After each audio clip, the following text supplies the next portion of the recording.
everybody, Jim with Reverb.com. We are here at the very quiet Taylor booth comparative to the rest of the hall, and we appreciate that. I'm here with Andy, philosophical guru here at Taylor. How are you, man? I'm quite well, thanks. Thanks for coming to visit us. Absolutely. Wouldn't miss it.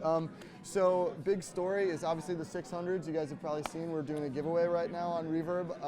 Fantastic guitars. Thank you. So why don't you talk to us a little bit about kind of where this came from? Obviously it's a maple guitar, but maybe just talk through a little bit of where this product came from. Well, what happened really was when Bob Taylor and I sit down and we start thinking about the future, we go, what are the conditions of the forest that we take guitar wood from?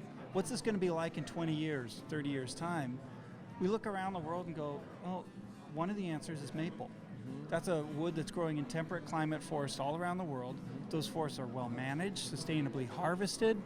We even have a good friend who's propagating guitar-specific maple so that in a generation's time we'll have other guitar wood that was grown specifically for that, like farm-to-table guitar making. Yeah, right? that's amazing. So we think, okay, well, we want more maple guitars. Well, that means that I want to build a more broadly appealing maple guitar. So I go, okay, well, that means if I'm going to use more of it, I want a more broadly appealing guitar. And so I redesigned this line of guitars in these different body shapes, the Grand Auditorium and the Grand Symphony, now the Grand Concerts with both the 12 and 14 fret versions, to emphasize the unique personality of each, but at the same time, better serves the musician as a primary instrument.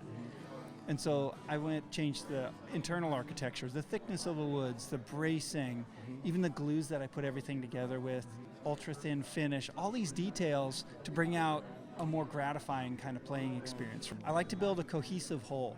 You know, you have to consider, well, this is a musical instrument. It's supposed to have these musical attributes, these characteristics that make it just intrinsically useful to a musician. I want the volume and the projection and the sustain, and I want a pleasing sonority, all these things.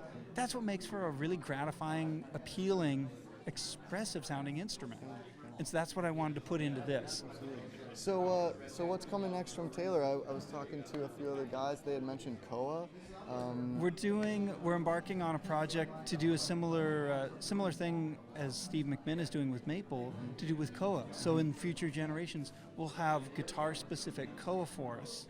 You know, all these kinds of things.